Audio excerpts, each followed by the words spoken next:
नमस्कार। आप just imagine करो कि आप अपनी ज़िंदगी में पढ़ाई में सबसे आगे हो, सबसे ज़्यादा पढ़ाई करके पूरा मेहनत और जी जान लगा के अपने नीट मेन एंट्रेंस MBBS का सब क्लियर करके आप लास्ट ईयर में हो, थोड़े ही महीने बाकी है आपकी सक्सेसफुल होने के में।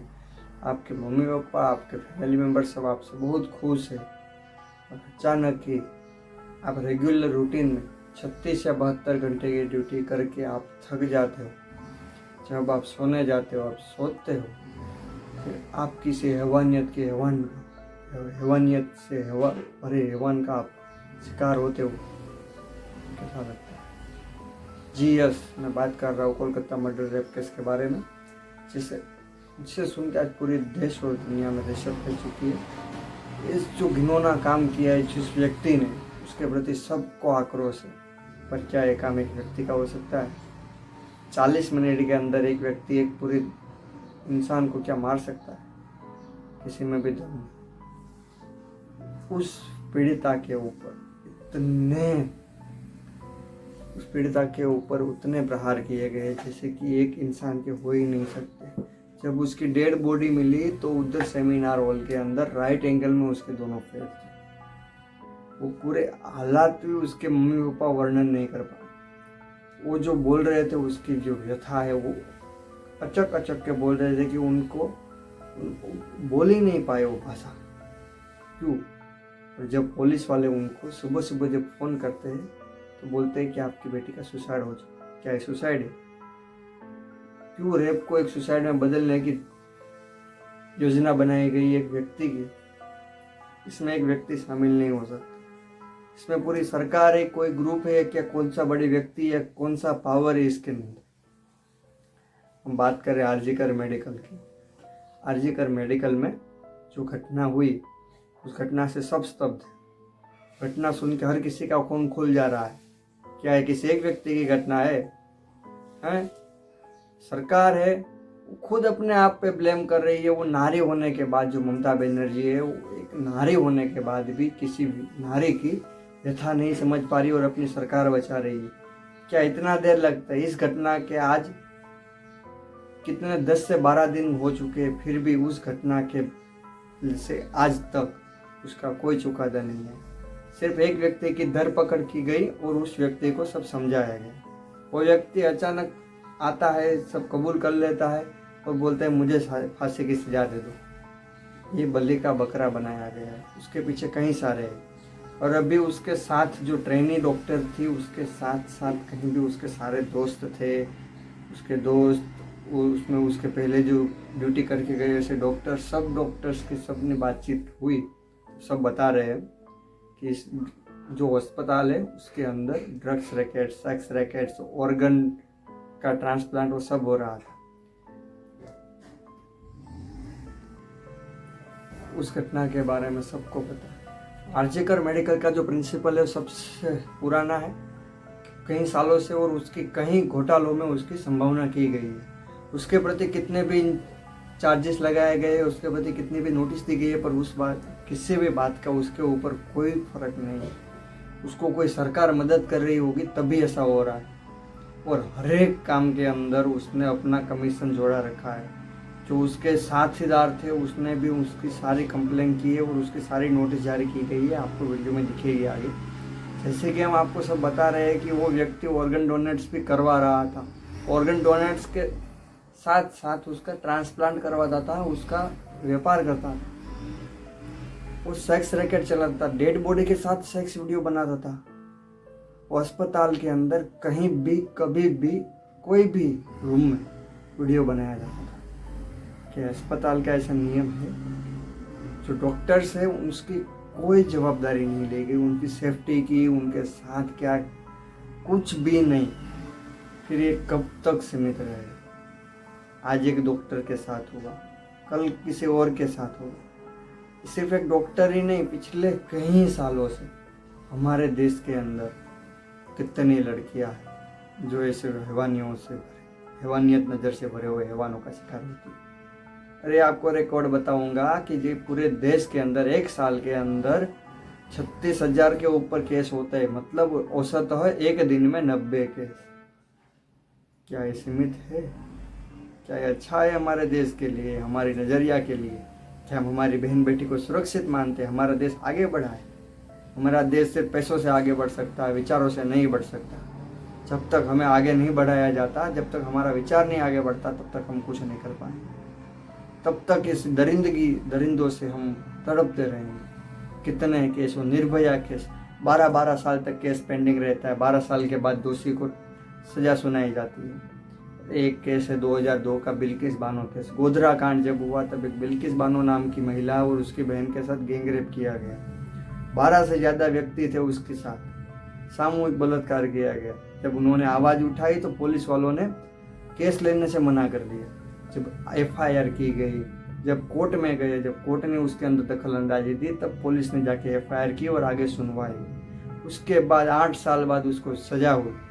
2022 में सारे दोषियों को छोड़ दिया गया, रिहा कर दिया गया, निर्दोष छोड़ दिया गया। क्या ये हमारा न्याय तंत्र सही है? क्या ये हमारी सरकार सही है? क्या हम जिस पे भरोसा करके बैठे वो सब सही है क्या? नहीं, और कुछ नहीं। हमें आगे बढ़ना पड़ेगा।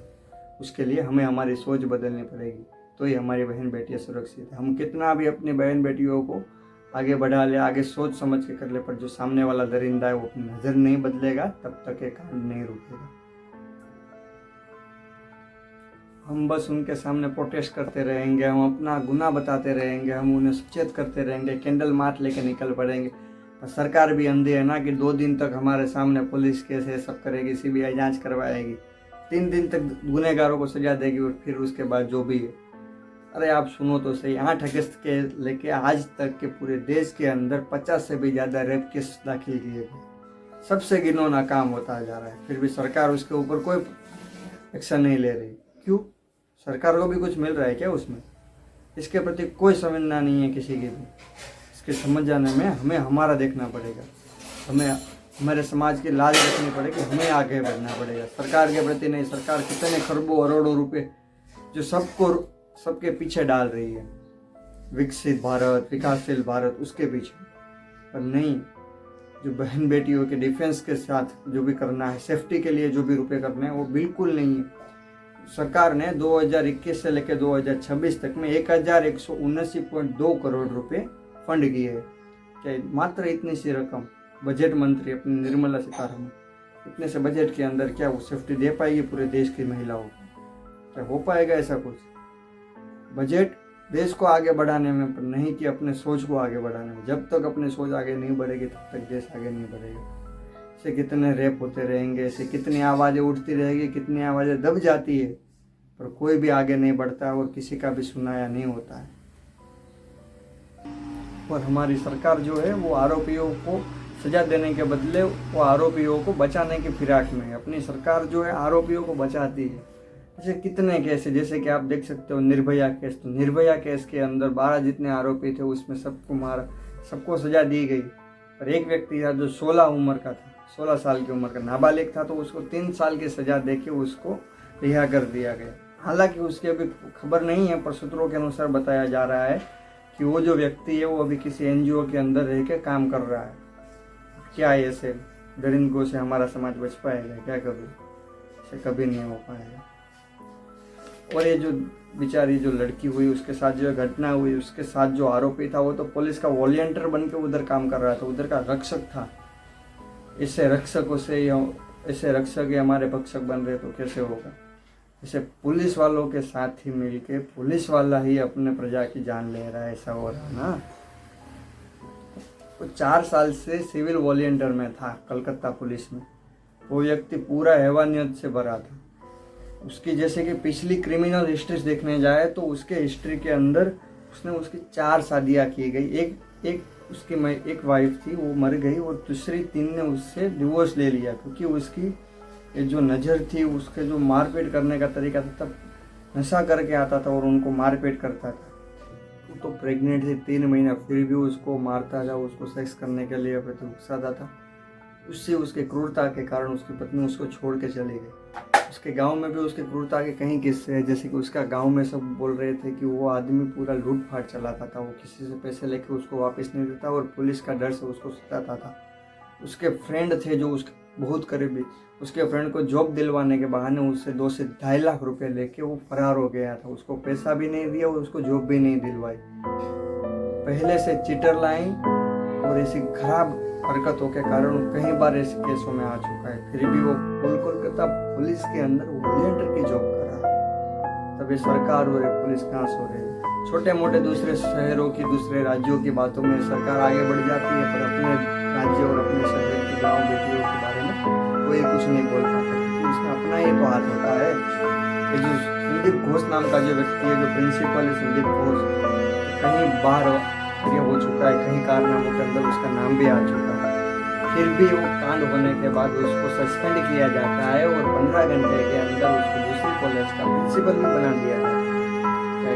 ये बात कितनी देर तक सकती, बात कितनी आगे तक जा सकती है और ये बात कितनी सच हो सकती है, आप भी समझा किसी पॉलिटिकल पावर के बिना। ममता बनर्जी वो खुद गवर्नमेंट होके अपने ही खिलाफ प्रोटेस्ट निकालती है और सड़कों पे उतर जाती है। मतलब वो बोलती है हम न्याय नहीं देंगे, हम सिर्फ प्रोटेस्ट करवाएंगे, हम आगे बढ़ेंगे, फिर एक केस को दबा देंगे। अपनी कोर्ट है जो 8 साल 10 साल तक बलात्कार के केस को आगे ओपन करती है, फिर आगे जाके उसको क्लोज करवा देती है। कहाँ तक सही, जब तक आवाज नहीं उठेगी, जब तक प्रोटेस्ट रुकेगा नहीं। और जब भी प्रोटेस्ट करने जाते हैं तो जब प्रोटेस्ट करते हैं तो उसके सामने ही केस दाखिल किया जाता है, FIR दाखिल की जाती है और उनको अरेस्ट किया जाता है। अगर हम अपनी आवाज़ उठाएंगे तो हम ही खुद दब जाएंगे, ऐसी बात हमारी सरकार ने बताई है। और हम अभी सुन रहे हैं कि जैसे कि ड्रग्स रैकेट और सेक्स रैकेट अस्पताल में चल रहा है। अस्पताल के अंदर वो जो विक्टिम थी, जो पीड़िता थी, वो तो अभी मर चुकी, पर उसको ड्रग्स और सेक्स रैकेट के बारे में सब पता चल दिया गया था और उसके बारे में खुलासा भी करने वाले थे। उसने अपने आगे सीनियर को भी उसके बारे में बताया और आगे कुछ जवाब नहीं आया तो उसने सोशल मीडिया के अनुसार उसको प्रपोज करने का बोला।